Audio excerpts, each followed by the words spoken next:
Hello friends, কেমন আছো তোমরা? আমি আজকে একটা নতুন আর একটা ব্লগ নিয়ে চলে আসলাম। আজকে সকাল সকাল ঘুরতে যাচ্ছি মেদিনীপুরের ওদিকে আমার একটা দাদার বাড়িতে। আমরা সবাই মিলে ওখানে আমাদের পুজোর ইনভাইট আছে, তাই তোমরা এই ভিডিওটা লাস্ট অবধি তোমরা সাথে থেকো আর ভিডিওটা দেখতে থাকো। তাই বাড়ির সামনে থেকে প্রথমে ধর্মতলা যাওয়ার জন্য আমরা ট্যাক্সিতে উঠে পড়লাম, ওখান থেকে তারপরে বাস আমাদের। এখন আমরা ধর্মতলা এসে পৌঁছালাম। এখন ঘড়িতে 6:30 বাজে। তো এখন বাবা আর আমার হাজবেন্ড যাচ্ছে দেখতে কটায় বাস আছে, মেদিনীপুরের বাসটা। তো ওরা দুজনে এখন দেখতে গেছে বাস আমাদের কটায় আছে। বাসের খোঁজ নিতে গিয়ে দেখা গেল যে ধর্মতলা থেকে মেদিনীপুর যাওয়ার কোনো সেরকম বাসই নেই, যেটা হাওড়া থেকে গেলে অনেকটাই সুবিধা পাওয়া যেত। হাওড়ায় অনেক বাস ছিল। যাই হোক, আমাদের এটা একটু ভুল হয়েছে। সকাল 6:30 ধর্মতলায় এসে সেই বাস আমরা তারপরে সকাল 8টায় ধর্মতলা থেকে এইবারে মেদিনীপুরে ছাড়লো বাস।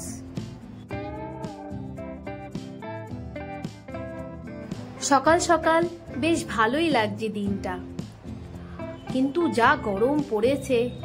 যাই হোক, সবাই একসাথে মিলে যাচ্ছি, বেশ ভালো লাগছে।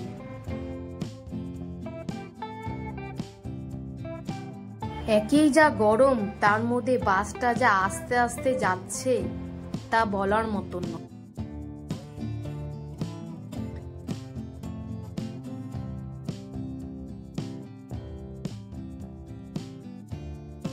এবারে এসে আমরা হাওড়ার ব্রিজে এসে পৌঁছালাম। সকাল 8টায় ধর্মতলা থেকে ছাড়লো বাস, আর 1 ঘন্টা লাগিয়ে দিল হাওড়ায় আসতে।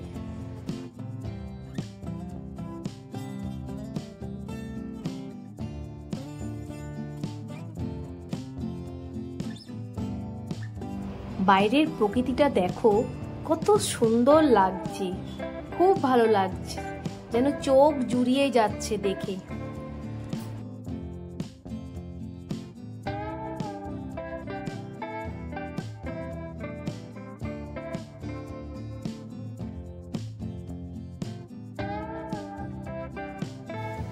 চারিদিকে সবুজ আর সবুজ, খুব সুন্দর লাগছে।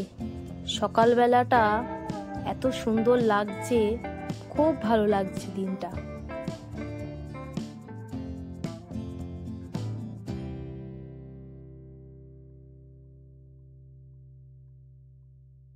পথে যেতে যেতে অনেকগুলোই ঘাট পড়লো।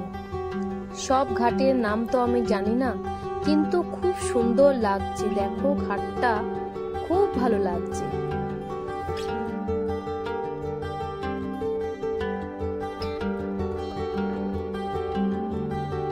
আমরা এই দাদার বাড়িতে শীতকালে বেশিরভাগ গেছি, কখনো গরমকালে যাইনি। কিন্তু এবারে গরমকালে পুজোর ইনভাইট করেছে, তো যেতে তো হবেই। গরমে না খুব কষ্ট হয়, সত্যি যা গরম দিচ্ছে পারা যাচ্ছে না। শীতকালেই বেশি ভালো লাগে যেতে।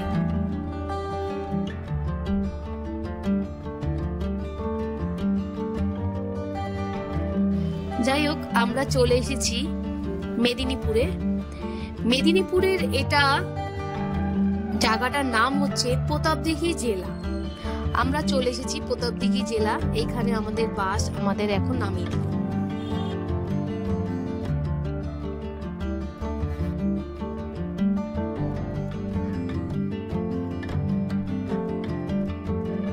বাস থেকে নেমেই দেখি আমার বৌদি আর আমার দাদার সেই ছোট্ট মেয়ে, তারা টোটো নিয়ে এসে হাজির, আমাদের নিয়ে যাবে তাদের বাড়িতে।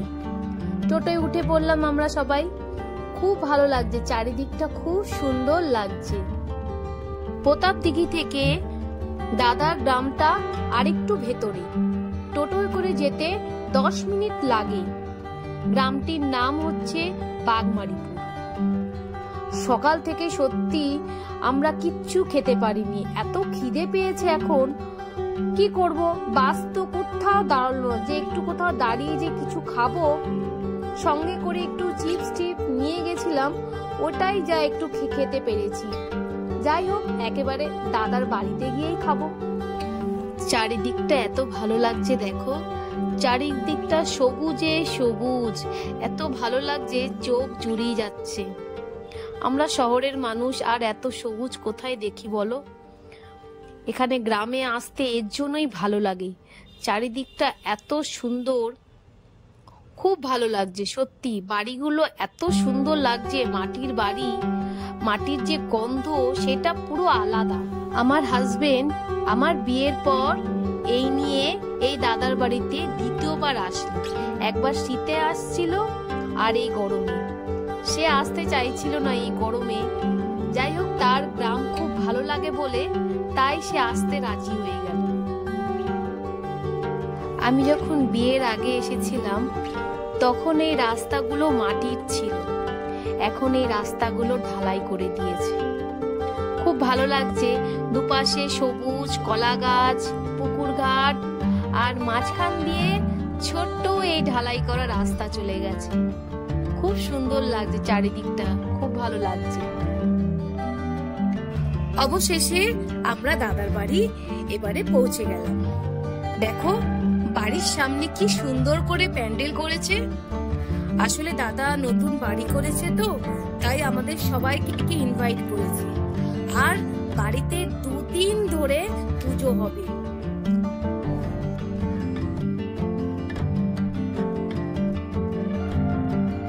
প্রথমে ঘরে ঢুকেই ঠাকুর দর্শন করলাম। জানো তো এই ঠাকুরটা মাটির নয়, এই ঠাকুরটা নিম কাঠের তৈরি, আর এই ঠাকুরটা 7 ফুট ইঞ্চি লম্বা। প্রথমে আমি বুঝতে পারিনি এই ঠাকুরটা যে কাঠের, প্রথমে ভেবেছি এটা মাটির ঠাকুর। তারপরে আমার দাদা বলল এটা নিম কাঠের তৈরি এই ঠাকুরটা। খুব ভালো লাগছে। আর এই ঠাকুর, এই সবগুলো ঠাকুর একজনের বাড়িতে থাকে। আমরা কখনো শুনিনি ঠাকুরও ভাড়া পাওয়া যায়। এই ঠাকুর নাকি ঘরে আনতে গেলে তাকে ভাড়া দিয়ে তারপরে নিয়ে আসতে হয়। যাই হোক, গ্রামে একটু অন্যরকমই, শহরের মতন তো আর নয়, গ্রামের সবকিছু একটু অন্যরকম। যাই হোক, ঠাকুর দর্শন করলাম, বেশ ভালো লাগছে ঠাকুরের মূর্তিটা। আর ঘরের বাইরে মা মনসার পুজো, এটা মা মনসার মূর্তি। সবাই তখন অঞ্জলি দেবে। মা মনসা, আমরা একদম পুজোর সময়ে একদম গিয়ে পৌঁছেছি দাদার বাড়িতে। সবাই এখন পুষ্পাঞ্জলি দিতে প্রস্তুত মা মনসাকে। এই মা মনসা কিন্তু মাটি, তোমরা আবার ভেবো না এটাও কাঠের, এটা কিন্তু মাটির মূর্তি। যাই হোক, আমরা সবাই প্রণাম করলাম এখন মা মনসাকে। সবাই এখন পুষ্পাঞ্জলি দেবে। অঞ্জলি সবার দেওয়া হয়ে গেল। এখন ঠাকুর মশাই সবাইকে তিলক পরাচ্ছে। আমরা আর অঞ্জলি আর দেইনি, কারণ আমরা বাইরে থেকেও এসেছি তখন, আর এর জন্য আমরা আর অঞ্জলি আর দিলাম না। দেখো সামনে কি সুন্দর, জলের উপরে কি সুন্দর শিব মূর্তিটা করেছে, কি সুন্দর, খুব ভালো লাগছে। এটা একটা পুকুর, এই জলের মধ্যে এইটা করেছে, খুব ভালো লাগছে শিব মূর্তিটা। আর কি সুন্দর পদ্ম ফুলগুলো, সব সোলার, খুব সুন্দর লাগছে, ভালো লাগছে।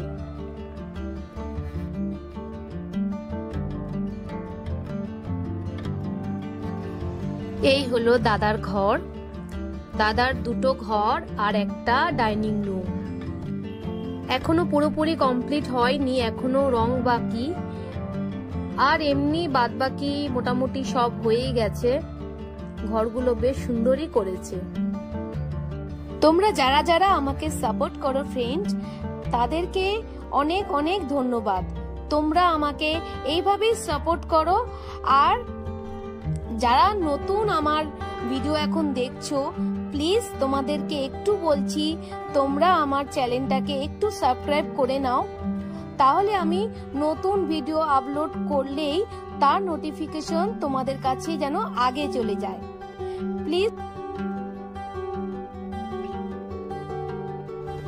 পুজো শেষ করে এবার সবাই খেতে বসে গেছে। রাস্তার ওপরে কি সুন্দর লাইন বে লাইন সবাইকে খেতে বসতে দিয়ে দেওয়া হয়েছে। এগুলি গ্রামেই দেখতে পাওয়া যায়, শহরে এরকম দেখা যায় না। সত্যি আগে ছোটবেলায় এরকম তাও দেখেছিলাম, কিন্তু শহরে এখন আর এগুলি দেখা যায় না। শহরে টেবিল ছাড়া কেউ খেতে বসতেই পারে না। যাই হোক, খুব সুন্দর লাগছে। এটা আমার দুটো দাদা, এই দাদার বাড়িতেই আমরা ঘুরতে এসেছি। কি আর কি করছে খাওয়া নিয়ে দেখো, খুব ভালো লাগছে। আজকের দিনটা সত্যি খুব ভালো লাগছে। সবাই পুজো, মায়ের আরতি শেষ হলো। এবার চলো তোমাদের একটু ঘুরে দেখাই চারিদিকটা। একটু জলের ওই পাশটায় যাই, দেখি কিরকম সাজিয়েছে। দেখো জলটা দেখতে এখন কি সুন্দর লাগছে, শিব মূর্তিটা এখন কি সুন্দর লাগছে দেখতে। আর পদ্ম ফুলগুলো লাইট দিয়ে এত সুন্দর সাজিয়েছে, দেখতে অপরূপ লাগছে। চারিদিকটা খুব ভালো লাগছে সত্যি। সকালবেলায় গরমে এতটাই কষ্ট পেলাম, সব কষ্ট যেন এখন সব দূর হয়ে গেল। খুব ভালো লাগছে চারিদিকটা সত্যি। তোমরা অবশ্যই আমাকে এই ভিডিওটা কমেন্ট করে আমাকে জানিও তোমাদের এই ভিডিওটা কেমন লাগলো। প্লিজ তোমরা আমাকে একটু সাপোর্ট করো। আমার ভিডিওটা ভালো লাগলে একটু শেয়ার করো, কমেন্ট করো, লাইক করো। আর যারা যারা আমার চ্যানেলে নতুন আছো তারা প্লিজ আমার চ্যানেলটাকে একটু সাবস্ক্রাইব করে নিও। আমি এই গ্রামের ভিডিওটা আমি সেকেন্ড আর একটা পার্ট নিয়ে আসবো। ততক্ষণ তোমরা সেকেন্ড পার্টটার অপেক্ষায় থাকো। আর ভিডিওটা একটু লাইক, কমেন্ট, শেয়ার আর সাবস্ক্রাইব করে নিও। তো এখনের মতন এই ভিডিওটা আমি এখানেই শেষ করছি। Tata, bye bye.